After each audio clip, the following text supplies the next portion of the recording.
The meeting room is silent. 7 NASA engineers stare at images of cracked O-rings. One of them points to the erosion marks caused by the cold the night before. Another pushes a technical report across the table. 17 pages warning that below 12 degrees Celsius, the rings fail. Across the table, 3 managers listen in silence. One of them glances at his watch. Another leafs through papers without reading them. The third interrupts. "We need to launch tomorrow." The press is waiting. One of the engineers tries to insist, but his voice is already lower. No one gets up to leave. No one bangs on the table. Just a heavy, almost ashamed silence, as everyone knows what is about to happen. The next day, January 28, 1986, the Space Shuttle Challenger explodes 73 seconds after takeoff. 7 astronauts die. The subsequent investigation confirms the O-rings failed exactly as predicted. It was not an accident. It was a choice. And the question no one wants to ask is simple. How many times a day are you in that room? I spent years studying how intelligent people make the most destructive mistakes in history. Brilliant engineers who ignore calculations. Doctors who refuse evidence. Leaders who sink entire nations because they cannot admit they were wrong. And what I discovered was disturbing. Stupidity has nothing to do with lack of intelligence. It has to do with fear. Fear of being wrong. Fear of losing control. Fear of looking inside and not liking what you see. So the human mind has developed something ingenious. Layers of protection against the truth. 7 levels of defense. Each one more sophisticated than the last. Each one more dangerous. Because at the first level, you just don't know. At the third, you've chosen not to know. And at the seventh, you're not just stupid. You believe you're virtuous. You cause destruction thinking you're saving the world.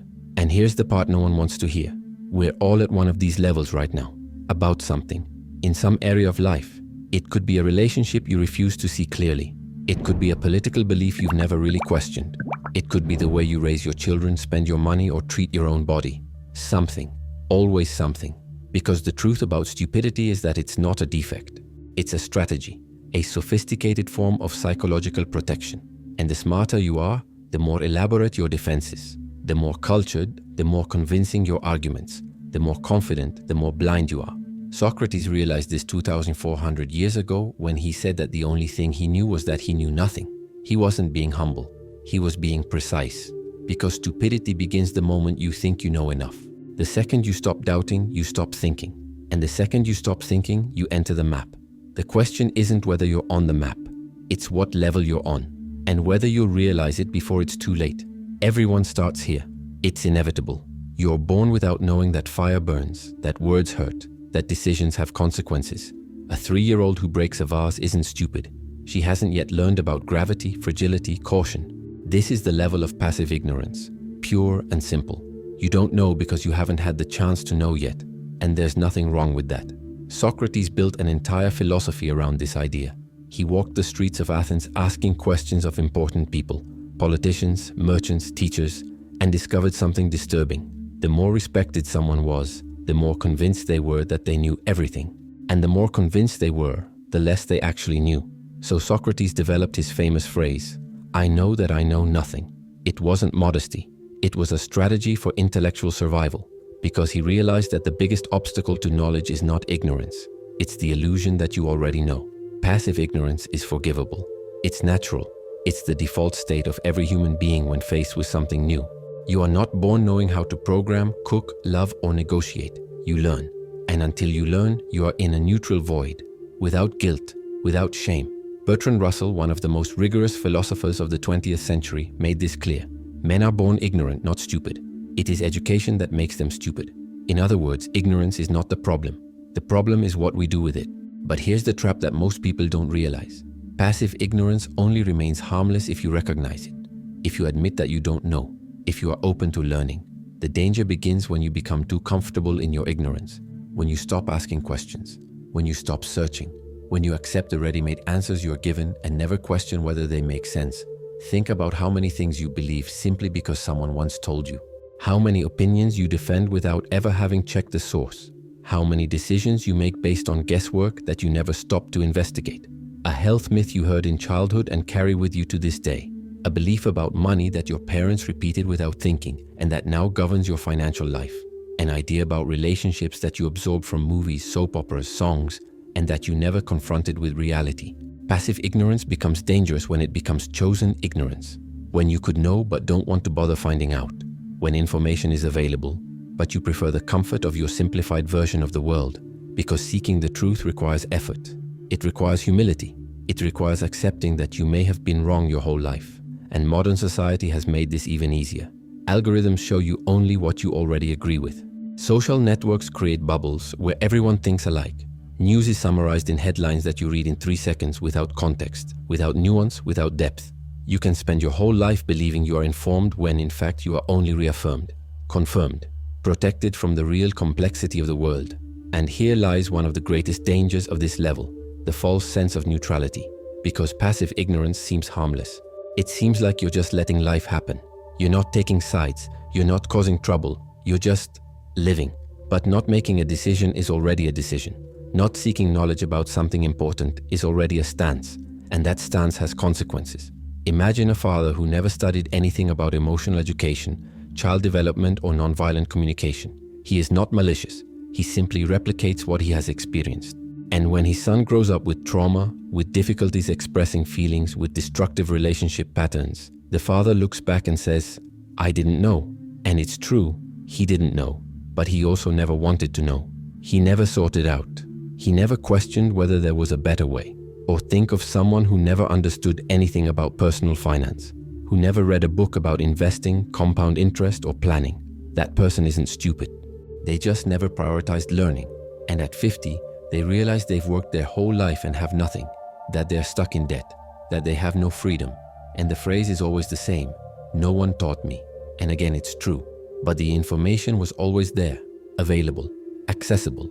The person simply chose not to pursue it. Martin Luther King Jr. made a distinction that few pay attention to. He said nothing in the world is more dangerous than sincere ignorance and conscientious stupidity. Sincere ignorance, he's talking about this level. The person really doesn't know, they didn't have access, they weren't exposed, they're wrong but honestly wrong. And that can still be saved. Because you can teach someone who admits they don't know, but there is an invisible line, a psychological boundary. And most people cross that line without realizing it. Because passive ignorance is short-lived in the information age. If you want to know something today, you can know it in 5 minutes. The problem is that most people don't want to know. They want to believe. They want to maintain the version of reality they already have. Because changing your mind hurts. Admitting a mistake hurts. Rebuilding a belief hurts. So people start avoiding information that contradicts their certainties. They stop reading entire articles. They ignore studies. They dismiss experts. They call inconvenient facts fake news. And at that moment, at that very moment, they cease to be merely ignorant. They begin to choose ignorance. And when you choose not to know, you are no longer at level 1. You are already descending. Because the human brain has a deep need for internal consistency. It hates contradiction. It hates uncertainty. So when you encounter information that threatens your worldview, your brain activates an automatic defense mechanism: rejection. You don't even realize you're doing it. It seems natural. It seems logical. It seems like you're just using your common sense. But what is happening neurologically is that your brain is protecting your identity. Because changing your mind about something important is not just changing your mind. It's changing who you are. And there's more. Passive ignorance carries with it a dangerous illusion. The illusion of moral innocence. I didn't know, so it's not my fault. And in part that's true, but only partly. Because at some point you had the chance to know. You saw a sign, you heard a warning, you felt uneasy, and you chose to ignore it. You chose not to look deeper. You chose the comfort of the surface. Think about the great collective tragedies of history. How many of them happened because ordinary people didn't know. They didn't know what was happening in the concentration camps. They didn't know about corruption in government. They didn't know about abuse in the company. They didn't know about the environmental crisis. And in many cases, they really didn't know the details. But did they not know because it was impossible to know? Or because it was easier not to know? Comfortable ignorance is a luxury. And like all luxuries, it comes at a price. The price is paid later, when the consequences arrive, when the bill comes due, when you realize you could have avoided so much pain, so much waste, so much regret, if only you had taken the trouble to learn beforehand. And that's why passive ignorance, even at its most innocent level, already carries within it the seeds of all the others. Because if you don't cultivate intellectual humility from the beginning, if you don't develop the Socratic habit of doubting yourself, you will inevitably slip into the next level, where ignorance ceases to be emptiness and becomes armor, where you not only don't know, you're sure you know. And that certainty is where the destruction really begins. There is a famous psychological experiment that exposes something devastating about the human mind. Researchers ask ordinary people to assess their own competence in various areas: driving, telling jokes, logic, grammar. And the pattern is always the same. Those who really know little assess themselves as experts. Those who really know a lot consider themselves only average. The incompetent overflow with confidence. The competent are full of doubts. This phenomenon has a name: the Dunning-Kruger effect. And it reveals something disturbing. The human mind is not equipped to recognize its own ignorance. The less you know about the subject, the less able you are to realize how much you don't know. It's a vicious cycle. Your incompetence prevents you from seeing your incompetence. And this blindness is accompanied by a powerful, almost addictive feeling: absolute certainty. Charles Darwin had already observed this in the 19th century, long before any formal study. Ignorance breeds confidence more often than knowledge. He saw this in scientific debates. He saw it in political discussions. He saw it in himself, in moments when he realized he was defending something he didn't fully understand. And the scariest thing is that this dynamic hasn't improved over time. It's gotten worse. Because today, anyone with internet access can, in 15 minutes, feel like they've researched a subject. They've read 3 articles, watched 2 videos, joined a forum. And that's it. They've formed a solid opinion. It doesn't matter that experts have devoted decades to the subject. It doesn't matter that there are nuances, contradictions, complexities. The person has read enough to feel informed, and feeling is all that matters. Because at that level, the mind is no longer seeking truth. It is seeking validation. Think about how many times you've seen this happen. Someone who has never studied economics giving lectures on inflation. Someone who has read 2 psychology books diagnosing mental disorders in strangers. Someone who has watched a documentary and now knows the truth that governments, universities, and scientists are hiding. And the most dangerous thing, they're not pretending. They really believe it. Their confidence is genuine. And that's exactly why it's so dangerous. Because confidence is contagious.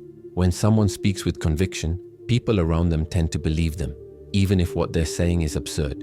Social psychology studies show this time and time again. In situations of uncertainty, people follow those who seem most confident, not those who are most correct. Politicians know this. Influencers know this. Religious leaders, self-help gurus, course sellers, they all know it. Certainty sells, doubt does not. And society rewards this behavior. Social media amplifies voices that speak with authority, even if that authority is false. Algorithms favor content that generates engagement, and nothing generates more engagement than someone speaking with absolute conviction about something controversial. I discovered the truth. No one is telling you this. You need to know this now. Headlines that leave no room for doubt, statements that admit no nuance, and millions of people sharing, commenting, defending. Because certainty gives a comforting sense of control in a chaotic world. Aristotle warned about this more than 2,000 years ago. He said that true wisdom is not in having answers, but in asking the right questions.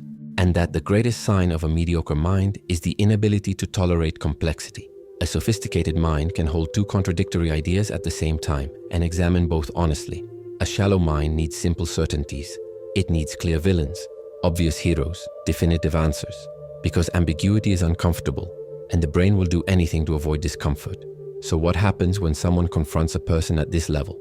When someone presents data, evidence, solid arguments that contradict their certainty, the reaction is not reflection, it is defense. Because at this stage, the belief is no longer just an opinion. It has merged with identity. To question the belief is to question the person. And no one likes to feel like they are being attacked. Psychologists call this motivated reasoning. You are no longer seeking the truth. You are looking for ways to prove that you were right all along. Your brain becomes an advocate for your own opinion. It selects only the evidence that favors you. It ignores the rest. It distorts contexts. It attacks the credibility of those who disagree. And the smarter you are, the better you get at it. Because intelligence doesn't make you immune to stupidity. It just gives you better tools to justify your mistakes. And this armor of certainty has a devastating side effect. It blocks learning. Because learning requires admitting that you don't know. It requires intellectual vulnerability. It requires being willing to change your mind when confronted with something better. But a person at this level can no longer do that. The idea of being wrong has become unbearable. So they stop growing. They freeze. They fossilize in their own beliefs. And the most tragic thing is that from the outside, this person seems confident, articulate, even inspiring. They speak with passion. They defend their ideas fervently. They don't hesitate. They don't hesitate. And in a culture that values assertiveness over accuracy, they will be admired, followed, replicated. while someone who admits doubts, who says I don't know or I need to think more about it, will be seen as weak, insecure, unreliable. But the truth is the opposite. The person who doubts is closer to wisdom than the person who is certain, because doubt is the engine of thought. Certainty is the brake, and when you stop doubting, you stop thinking. And when you stop thinking, you become vulnerable to something even more dangerous. The illusion that your limited personal experience is universal. Think about it. You have lived one life, one family, one city, one culture, one era. You have had your experiences, your pains, your victories, and all of this shapes your perspective. But your perspective is not reality. It is only a window to reality, a small window, specific, limited. And when you assume that what you see from your window is all there is, you fall into the trap of certainty. That's why people who have never gone hungry think poverty is a lack of effort. People who have never suffered racism think it's an exaggeration. People who have never had depression think it's just a fad. They can't imagine a reality different from their own. So they convert their limited experience into universal truth. And when someone tries to show them that the world is bigger, more complex, more diverse than they imagine, the answer is always the same. That's not how it is. I know because I've lived it. As if living automatically makes someone an expert on everything related to that experience. But living is not understanding. Being in a situation does not mean you understand the forces that created it. A fish doesn't understand water, it just lives in it.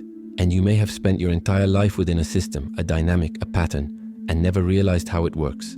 Because realizing requires distance. It requires perspective. It requires humility to admit that your experience, however intense, is just one piece of a giant puzzle. And here lies the real danger of this level. It is invisible to those who are in it. Because the essence of the Dunning-Kruger effect is that you don't know that you don't know. You think you know, you feel you know. And that feeling is so strong, so convincing that you distrust anything that contradicts it. Numbers, manipulated. Experts, bought. Studies, biased. The only thing you can trust is your own intuition, your own judgment, your own certainty. And the more you surround yourself with people who think like you, the more that certainty solidifies. Because human beings are social creatures. They seek approval. And when you find a group that validates your beliefs, that applauds your opinions, that tells you that you're right and the rest of the world is wrong, it's addictive. It's comforting. It's powerful. You are no longer just a confused individual trying to understand life. You become part of a tribe, of a movement, of a truth. And then, my friend, you are no longer just wrong. You are organized. And organized error is what turns foolish individuals into dangerous crowds. Because when certainty multiplies, when it spreads, when it finds an echo in thousands of voices shouting the same thing, it ceases to seem like opinion and begins to seem like fact. And that is when individual armor becomes a collective shield. And the next level no longer uses logic at all. It uses something much more primitive, much more powerful, much more destructive. It uses what you feel. And this is where things get really dangerous. Because until now we were talking about errors in thinking, flaws in logic, gaps in knowledge. But at this level, logic leaves the scene. And what takes its place? Emotion. Pure, visceral, unquestionable. There is a concept in cognitive psychology called emotional reasoning. It was identified by Aaron Beck in the 1970s while studying thought patterns in people with depression and anxiety. And what he discovered was disturbing. The human mind has a natural tendency to treat feelings as evidence. You feel something, so it must be true. You feel fear, so there is danger. You feel guilt, so you must have done something wrong. You feel anger, so someone has attacked you. The problem is that emotions are not facts. They are reactions, internal interpretations, signals from your nervous system trying to process the world. And often those signals are wrong, completely wrong. You may feel like you're in danger when you're safe. You may feel like you're a failure when you're making progress. You may feel like someone hates you when in fact that person hasn't even thought about you. But when you're in the emotion, none of that matters. Because emotion doesn't ask for permission. It doesn't present arguments. It doesn't wait for you to analyze. It just takes over. And when it takes over, it rewrites reality. Everything you see, everything you remember, everything you interpret, everything passes through the filter of emotion. And that filter distorts everything. Think about how it works. You wake up in a bad mood, not for any specific reason. Maybe you slept poorly, maybe you're hungry, maybe there's some chemical imbalance in your brain. But the mood is there, heavy, irritable. And suddenly, everything around you becomes evidence that your life is a disaster. Traffic irritates you more than it should. A colleague's neutral comment seems like an offense. A short message from someone you love becomes proof of abandonment. Nothing has changed in the real world, but everything has changed in your perception, because emotion has become a lens, and through that lens, the whole world looks different. Psychologists call this cognitive fusion. It's when thoughts and feelings merge in such a way that you can no longer separate them. The feeling becomes a thought, the thought becomes a fact, and the fact becomes reality. You no longer say, "I feel incompetent." You say, "I am incompetent." You don't say, "I feel like nobody loves me." You say, "Nobody loves me." Emotion is no longer subjective. It has become objective, absolute truth. And the worst part is that in this state, any evidence to the contrary is automatically dismissed. You fail at a task and feel like you're stupid. Someone shows you 10 things you did well. You ignore them. They're being nice. It was luck. It doesn't count because the emotion has already decided. And once the emotion decides, it protects itself. It builds walls. It filters data. It distorts memories, all to keep the emotional narrative intact. Anais Nin said something profound about this. We don't see things as they are. We see things as we are. And that phrase perfectly captures the essence of this level. The world you perceive is not the world that exists. It is the world filtered through your brain chemistry, your old wounds, your unresolved fears. And when you don't recognize that, when you confuse your internal state with external reality, you become a prisoner of your own emotions. And this imprisonment manifests itself in devastating ways. In relationships, for example, you feel jealous. And instead of recognizing that jealousy is your emotion, you project. If I'm feeling jealous, it's because something is wrong. So you start looking for proof. A message that took a while to be answered. A glance that lasted a second too long. A like on a photo. None of this means anything. But to you, it means everything. Because emotion needs validation. And it will find validation anywhere, even if it has to invent it. Or think about professional decisions. You feel anxious before a presentation. And instead of recognizing that anxiety is normal before something important, you interpret it as a sign. If I'm anxious, it's because I'm not prepared. If I'm not prepared, I'll fail. If I'm going to fail, I shouldn't try. And that's it. Emotion has paralyzed you. It has prevented you from acting. It has convinced you of a truth that does not exist. This pattern repeats itself in politics, in social debates, in moral judgments. Someone says something that makes you uncomfortable. And instead of analyzing what was said, you react to the discomfort. If it bothers me, it must be wrong. So you attack, you cancel, you silence. Not because the argument was false, but because the emotion it generated in you was unbearable. And at that level, unbearable always becomes unacceptable. What hurts must be destroyed. What bothers must be eliminated. Existentialist philosophers like Sartre studied this deeply. They realized that human beings have a tendency to escape emotional responsibility through bad faith, lying to themselves about their own motivations.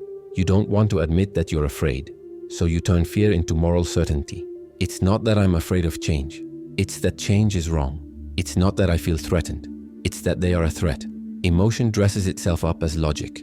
It disguises itself as principle, and you believe it, because believing is easier than feeling. And what makes all this even more destructive is that emotions are contagious. When you act on emotional reasoning, you don't keep it to yourself. You spread it. You contaminate. Your anger turns into a fight. Your fear turns into panic. Your sadness turns into collective despair. And suddenly, it's not just you who is trapped in emotional distortion. It's everyone around you. Think about social media. Someone posts something that generates outrage. It doesn't matter if the context is incomplete. It doesn't matter if the story has been verified. The emotion has already been activated, and the emotion spreads. Thousands of people feel the same anger, and because they all feel it, they all assume it's justified. If so many people are feeling it, it must be real. But it's not. It's just amplification. It's an emotional echo, a resonance chamber where the feeling multiplies until it seems true. And when entire groups start operating at that level, when entire societies stop thinking and just start feeling, that's when you have mass hysteria, lynchings, witch hunts, moral panics, movements that start with legitimate emotion and end in irrational violence. Because emotion without reason is like fire without control. It burns everything, it destroys everything, and it doesn't apologize afterward. But here's the part that few understand. Emotional reasoning is not a character flaw. It's a survival mechanism. Your ancestors needed to react quickly. If something caused fear, it was better to run now and think later. Hesitation could mean death, so the brain developed shortcuts. Feel danger? Run. Feel discomfort? Avoid. Feel threatened? Attack. And these shortcuts worked for millennia. They kept the species alive. The problem is that the world has changed, but the brain hasn't. You still have a nervous system designed for the savannah, trying to navigate social networks, financial markets, complex relationships, political decisions. And it continues to use the same shortcuts. It continues to confuse emotional discomfort with real danger. It continues to turn feelings into certainties. And you continue to believe. Because in the end, emotional reasoning is seductively simple. You don't have to study. You don't have to analyze. You don't have to doubt. You just have to feel. And feeling is easy. Feeling is automatic. Feeling is human. But feeling without thinking, that's not humanity. That's animality. It's pure instinct. And when you let instinct rule rational decisions, when you hand over the wheel of your life to your emotions, you cease to be the driver. You become a passenger. And the destination? The destination is decided by forces you don't even understand, forces you don't even notice, forces you could have controlled. If you had just stopped, breathed, and asked, is this real or is it just what I'm feeling? But most people don't ask.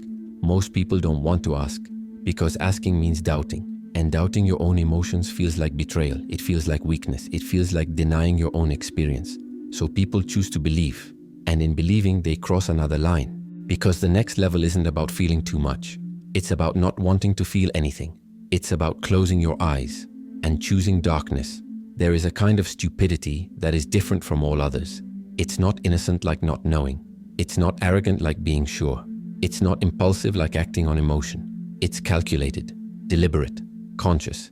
It's the stupidity of those who see the truth and decide to look the other way.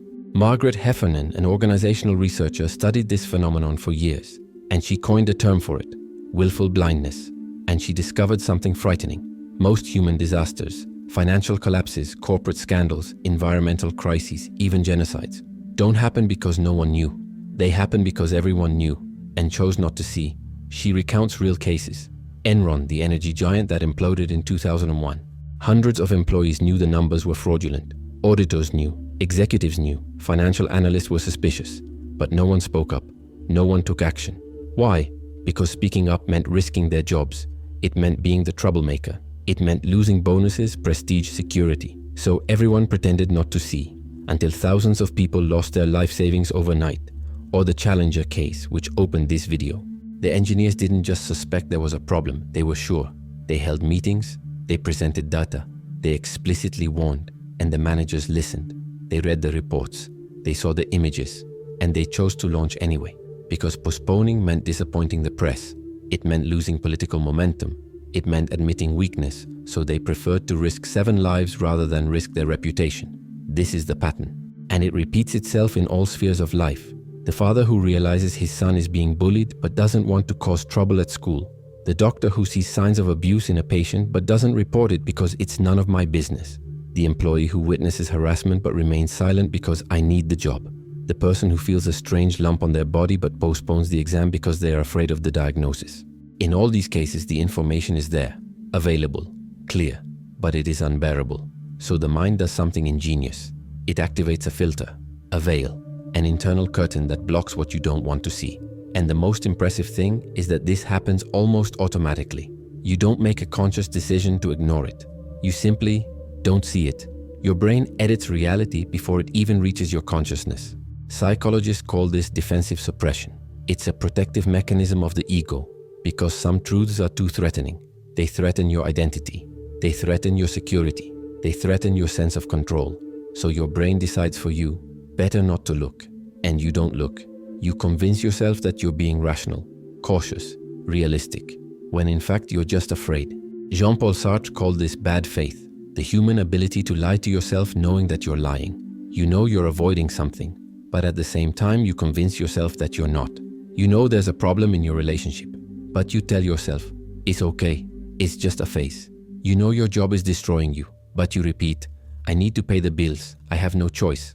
You know something is wrong with your health, but you put it off. I'll look into it later. Now is not the time. And here's the most sinister part. Deliberate blindness is socially rewarded because societies, organizations, families, they all function through a tacit agreement. Let's not talk about it. Every system has its secrets, its uncomfortable truths. And who points out these truths? Who breaks the silence? That person becomes the problem, the exaggerator, the conspirator, the disloyal one. Think about how many times you've seen this. Someone at a family gathering tries to talk about past abuse and is immediately silenced. That was in the past. Let's just let it go.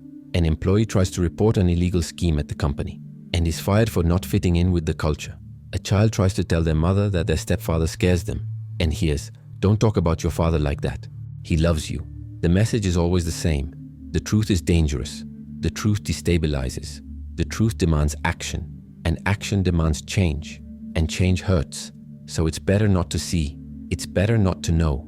It's better to keep the illusion going, even if it's killing everyone inside. Hannah Arendt, while studying the trials of Nazis after World War II, was shocked by a discovery. Most of the defendants were not psychopathic monsters. They were ordinary people, bureaucrats, fathers, and when asked about the death camps, the answer was always similar. I was just doing my job. I didn't know everything. It wasn't my responsibility. But they knew. Of course they knew. They saw the trains. They smelled the stench. They heard the rumors. But they looked the other way. Because looking straight ahead meant having to choose. And choosing meant risking their own lives. This is deliberate blindness on an industrial scale. And it doesn't take a totalitarian regime to happen. It happens every day. In companies that pollute rivers and pretend they don't know. In governments that ignore corruption because everyone does it. In families that sweep trauma under the rug because dirty laundry is washed at home. In individuals who know they are making destructive decisions but repeat, "I deserve it. It's just this once. Then I'll stop." And you know what's most tragic? Deliberate blindness doesn't eliminate the problem. It only postpones it. Because reality doesn't disappear just because you've stopped looking at it. It's still there, growing, spreading, rotting, until it becomes too big to ignore, until it explodes. And then, when the collapse comes, when the consequences appear, the phrase is always the same. No one could have imagined, but they could. You could. You just chose not to see. Margaret Heffernan sums it up perfectly. You can't fix a problem you refuse to acknowledge. And that's what defines this level. It's not a lack of information. It's not a lack of intelligence. It's a lack of courage. Courage to look. Courage to admit. Courage to act. And as long as that courage doesn't appear, blindness spreads. From person to person. From department to department. From generation to generation. And when does blindness become collective? When it's not just you looking the other way, but everyone around you? Then you're no longer just blind. You're in a herd of blind people, walking together, toward the cliff. And no one shouts. Because shouting would mean breaking the silent agreement. It would mean being the only one who sees. And being the only one who sees, that's loneliness. That's rejection. That's danger. So everyone keeps walking, together, in silence. And the next level? The next level is when this blind walk becomes a movement. When the whole crowd decides that, since no one is seeing, then there must be nothing to see. And then stupidity ceases to be individual. It becomes an epidemic. In the 1950s, a psychologist named Solomon Asch conducted an experiment that forever changed our understanding of social conformity. He gathered groups of people and showed them 3 lines of different sizes. Then he showed them a 4th line and asked a simple question. Which of the first 3 corresponds to the size of the 4th? The answer was obvious. Anyone with functional vision would get it right. But there was a trick. In the group, only one participant was real. All the others were actors instructed to give the wrong answer. And what happened? 75% of the real participants, ordinary intelligent people with no cognitive problems, agreed with the obviously wrong answer at least once. When interviewed afterward, many admitted that they knew the group's answer was wrong. They saw it with their own eyes. But they chose to agree anyway. Why? Because disagreeing is uncomfortable. Because being the only one who is different causes anxiety. Because the human brain has a primitive fear of social exclusion. And that fear is so strong that it can make you deny what your own eyes are seeing. This is conformity. And conformity is the basis of collective stupidity. Because when you bring together thousands of people willing to ignore their own perceptions to fit in with the group, you no longer have individuals thinking, you have a mass reacting. And masses don't think, masses follow, masses imitate, masses amplify. Charles Mackay documented this in the 19th century in his classic book Extraordinary Popular Delusions and the Madness of Crowds. He studied financial bubbles, religious crazes, witch hunts, and discovered a pattern. Men think in flocks. They go mad in flocks. And they recover their sanity slowly, one by one. Think of the great economic bubbles in history. Tulip mania in 17th century Holland, when tulip bulbs were worth more than houses. The internet bubble in the 2000s, when unprofitable companies were worth billions. The housing crisis of 2008, when everyone believed that prices would only go up. In every case, smart people, economists, investors, analysts, saw signs of danger. But the group was euphoric. And going against the group meant losing money while everyone else was winning. It meant looking foolish. So they went along, until the house of cards collapsed. Or think of radical political movements. Totalitarian regimes don't arise because an entire population suddenly became evil. They arise because a group starts following a narrative, and that narrative spreads, and suddenly disagreeing isn't just unpopular, it's dangerous. So people who know something is wrong stay quiet, and people who aren't sure start doubting themselves. If so many people believe it, maybe I'm the one who's wrong. And little by little, the lie becomes accepted truth, not because it's true, but because no one else has the courage to say it isn't. Gustave Le Bon, in The Psychology of Crowds, described how groups behave completely differently from individuals. A person alone can be rational, cautious, ethical.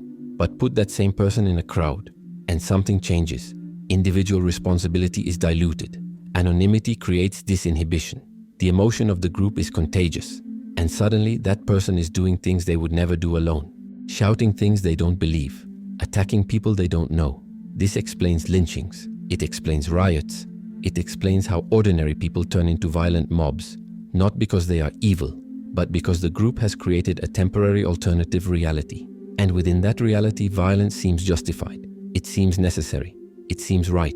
And today, herd stupidity is on steroids, social media, algorithms that show you only what you already agree with, echo chambers where millions of people repeat the same opinions, the same revolts, the same fears. And you see that and think, if so many people are saying it, it must be true. But it's not. It's just amplification. It's a mirror multiplied to infinity, reflecting the same distortion in all directions. Think about how many truths you believe simply because they went viral, how many cancellations you supported without checking the full story, how many causes you defended just because everyone else was defending them, how many opinions you formed not through reflection, but through social osmosis. You absorbed, you agreed, you shared. And you never stop to ask, wait, does this make sense? Or am I just repeating what everyone else is repeating? Because that's the essence of collective stupidity. No one is thinking, everyone is reacting, and everyone is assuming that someone else has done the analysis. So many people can't be wrong, but they can, and they are. Constantly, historically, tragically. The philosopher Friedrich Nietzsche warned about this when he said, where everyone thinks alike, no one is thinking very much. Because real thinking requires confrontation. It requires questioning. It requires a willingness to consider that you might be wrong. But herds don't do that. Herds move together. And the bigger the herd, the stronger the illusion that the direction is correct. And here's the scariest part. The smarter you are, the more vulnerable you may be to herd stupidity. Because intelligence gives you better tools to rationalize, to justify, to construct elaborate arguments that defend the group's position. You're not blindly following. You're rationally analyzing and coming to the same conclusions. But the truth is, you started with the conclusion. The group gave you the conclusion, and your intelligence just built the logical bridge to it. And when you try to confront someone in this state, when you present evidence that contradicts the group's narrative, the reaction is not reflection, it's attack. Because you're not just questioning an idea, you're questioning their identity. You are threatening their connection to the tribe, and human beings will do anything to protect that connection. Even choose comfortable lies over lonely truths. This explains why debates today seem impossible, why intelligent people shout instead of talking, why families are divided by politics, why friends of decades become enemies over disagreements. It's not about the facts, it's about the groups, about which side you've chosen, about which herd you belong to. And the most tragic thing is that no one thinks they're in the herd. Everyone thinks they're independent. Everyone thinks they've come to their conclusions on their own. But if you look honestly, if you really look, you'll see how many of your opinions are shared by your social circle, how many of your grievances coincide with the grievances in your feed, how many of your certainties came not from deep analysis but from constant repetition. This is not shameful, it is human. We are social animals. We are programmed to connect, to belong, to trust the group. But this programming was designed for tribes of 150 people, not for networks of millions, not for algorithms that manipulate emotions. Not for echo chambers that turn opinions into absolute truths. And when flocks collide, when two groups with opposing narratives meet, then there is no dialogue. There is war. Each side absolutely convinced that it is right. Each side with its experts, its data, its evidence. and neither realizes that they are both caught in the same trap. The trap of thinking that thinking together is the same as thinking right. But there is something even more dangerous than a blind herd. It is a herd that thinks it sees, a herd that not only follows, but is proud to follow, that not only repeats, but attacks those who do not repeat. And this next level? This is no longer accidental stupidity. It is stupidity transformed into virtue, into identity, into a crusade.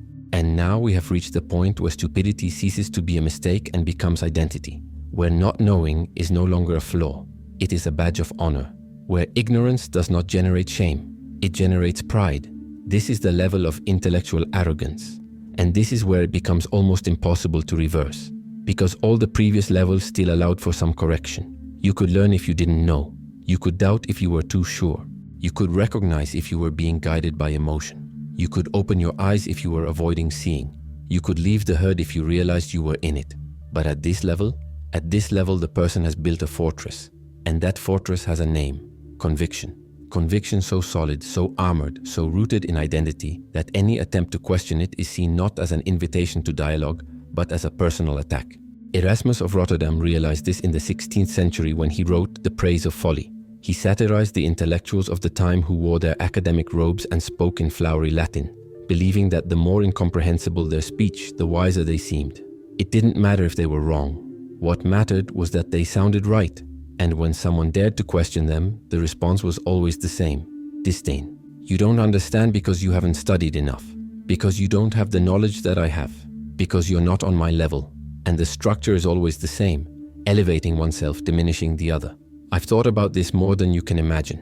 I know sources you don't even know exist. If you knew what I know, you would agree with me. The person is not defending an idea. They are defending their superiority. And questioning the idea becomes questioning that superiority. That's why the reaction is always disproportionate. That's why the tone is always aggressive. That's why the conversation always ends in rupture. Aristotle warned about this more than 2000 years ago. He said that the mark of an educated mind is the ability to entertain an idea without necessarily accepting it. But the arrogant mind cannot do this. It does not entertain contrary ideas. It rejects them before even hearing them, because genuine listening would require humility.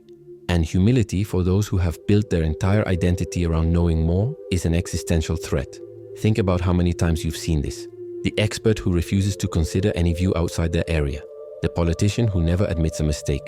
The religious person who treats doubt as blasphemy. The scientist who ridicules any hypothesis that challenges the dominant paradigm.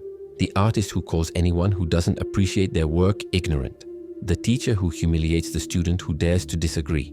In all cases, the structure is the same. I know, you don't know, and that difference makes me superior to you. And here is the cruel paradox of this level. The more a person knows, the more vulnerable they become to intellectual arrogance. Because real knowledge gives power, and power corrupts. Not necessarily in actions, but in perception. You start to see others as inferior.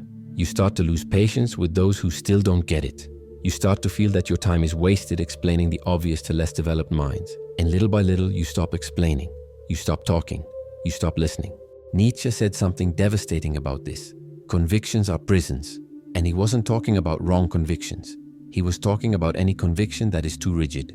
Because the moment you become absolutely certain of something, the moment you can no longer imagine being wrong, you stop growing. You become fossilized. And worse, you start attacking those who are still growing. And society amplifies this. It values certainty. It rewards assertiveness. It celebrates those who don't take any nonsense. Those who defend their ideas fiercely. Those who don't let anyone walk all over them. But this warrior language reveals the problem. Ideas have become territories. And territories need to be defended. So debate has become combat. Discussion has become battle. And intelligence has become a weapon. This destroys families. Couples who stop listening to each other because they both know they are right. Parents and children who drift apart because neither can admit that they may be seeing only part of the truth. Friends who become enemies because a political disagreement has turned into a war of egos. This destroys careers. Leaders who sink companies because they refuse to listen to warnings. Doctors who maintain misdiagnoses because changing their minds would seem like weakness. Lawyers who lose cases because they can't admit that their initial strategy isn't working. And it destroys societies. Because when leaders, political, religious, academic influencers operate at this level, they create followers who mimic their arrogance. And suddenly you have masses of people convinced that they know everything, that only they see the truth. that everyone who disagrees is either stupid, malicious, or sold out. Martin Luther King Jr. saw this up close. He faced not only avowed racists but white moderates, educated, intelligent people who claimed to be allies, but who constantly said he was going too fast, being too radical, demanding too much. They weren't malicious. They were arrogant. Arrogant enough to think they knew better than the oppressed what the right pace was for their own liberation. And King realized, sincere ignorance is dangerous, but intellectual arrogance is lethal, because it not only maintains unjust systems, it convinces itself that it is doing a favor by maintaining them. And therein lies the greatest tragedy of this level. The person loses the ability to learn, because learning requires vulnerability. It requires admitting, I don't know, I was wrong. You have a point. But for those who have built their entire identity around knowing more, these phrases are unutterable. They are ego suicide. So the person would rather be wrong than admit error. They would rather suffer consequences than recognize that they needed help. They would rather sink than ask for direction. And the scariest thing is that this can happen to anyone. You can start out humble, curious, open, and little by little, as you accumulate knowledge, as you receive recognition, as you are consulted, admired, followed, something changes. You start to believe your own rhetoric. You start to confuse respect with infallibility. You start to see questioning as an insult. And when you realize it, you are no longer learning. You are just defending your image, defending your status, defending your illusion of superiority. But there is a type of stupidity even worse than this. Because at this level, at least the person still believes they are seeking the truth. They may be stuck, but they think they are enlightened. They may be wrong, but they see themselves as right. But at the next level, at the last level, their stupidity is not just arrogant. It merges with something darker, more destructive, more irreversible. It merges with the certainty that causing harm is an act of virtue. And when stupidity dresses itself up as morality, when ignorance disguises itself as justice, then there is no turning back. Then the destruction is not accidental. It is intentional, and it believes it is sacred. We have reached the final level, and it is not only the most dangerous, it is the most common. Because this is the level where stupidity convinces itself that it is goodness, where ignorance dresses itself up as a mission, where destruction presents itself as salvation. Dietrich Bonhoeffer, a German theologian who stood up to Nazism, wrote something disturbing in his letters from prison before he was executed. Stupidity is more dangerous than evil, because the evil person knows they are evil. They act consciously. They can be confronted, detained, held accountable. But the stupid believe they are heroes. They believe they are on the right side of history. They believe the damage they cause is necessary, justified, even noble. Think of the great horrors of humanity: inquisitions, genocides, concentration camps, gulags, ethnic massacres. In all these cases, the perpetrators did not see themselves as villains. They saw themselves as saviors. They were protecting the true faith. They were cleansing society. They were building a better world. Their stupidity was not in doing evil. It was in failing to recognize the evil they were doing. Hannah Arendt called this the banality of evil. She saw ordinary men, bureaucrats, soldiers, fathers, committing atrocities without batting an eye, not because they were monsters, but because they were following orders, because everyone around them was doing the same, because the dominant narrative said it was necessary. They didn't think, they just obeyed, and in blind obedience they justified the indefensible. But this level does not need totalitarian regimes to exist. It exists now, in virtual cancellations where people destroy reputations without checking facts, in moral lynchings where crowds attack individuals with the absolute certainty that they are doing justice, in movements that begin with legitimate causes and end in persecution, censorship, violence, always in the name of good. Martin Luther King Jr. warned about this. Nothing in the world is more dangerous than sincere ignorance and conscientious stupidity. Sincere ignorance. The person really doesn't know. But conscientious stupidity, that knows enough to have conviction. They know enough to have a cause. And they use that cause as a license to cause harm. I'm right. My cause is just. So any means are valid. It's the father who abuses his son out of love. The religious leader who oppresses in the name of God. The revolutionary who kills in the name of freedom. The activist who destroys lives in the name of justice. They all believe they are doing good. And that belief makes them unstoppable. Because if you think you're wrong, you can change. But if you're sure you're right, then there's no stopping you. There's no limit. There's no regret. And the scariest thing is that anyone can get here. You don't have to be evil.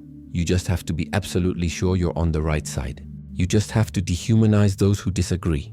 You just need to believe that the end justifies the means. And suddenly, you're no longer debating ideas. You're at war. And in war, anything goes. So what do? How do we escape these 7 levels? How do we avoid becoming what we fear most? The answer lies where it began, with Socrates.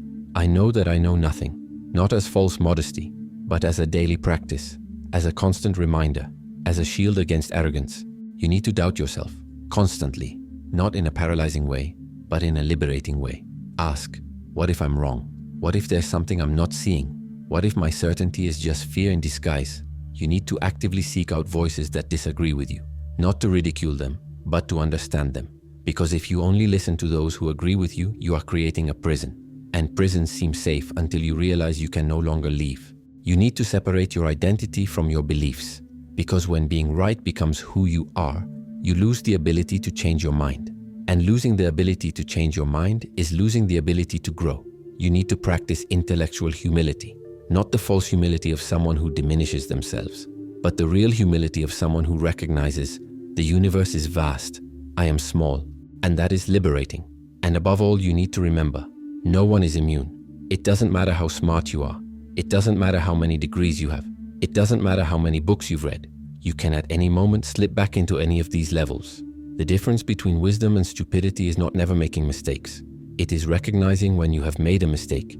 It is correcting it before the mistake becomes a tragedy. Because in the end, stupidity is not about a lack of intelligence. It is about a lack of self-awareness. It is about refusing to see your own blind spots. It is about building walls instead of bridges. It is about choosing comfortable certainty over uncomfortable truth. And perhaps the greatest wisdom is recognizing that we are all at some of these levels, right now, about something, in some area of life, and that the first step out is not to attack others. It is to look inward. It is to ask, where am I blind? Where have I chosen not to see? Where has my certainty become a prison? Because the truth sets you free, but only if you have the courage to look at it, even when it hurts, especially when it hurts. So here's the final question, the only one that really matters. Which level did you recognize in yourself? Not in others, in yourself. Because realizing the level is the first step to getting out of it. And getting out? Getting out is the only way to stop contributing to destruction. Getting out is the only way to start building something real. Leave a comment. Which level did you recognize in yourself? What certainty are you willing to question? What truth have you been avoiding looking at? Watch the next videos on the channel, count on me, and follow the White Rabbit.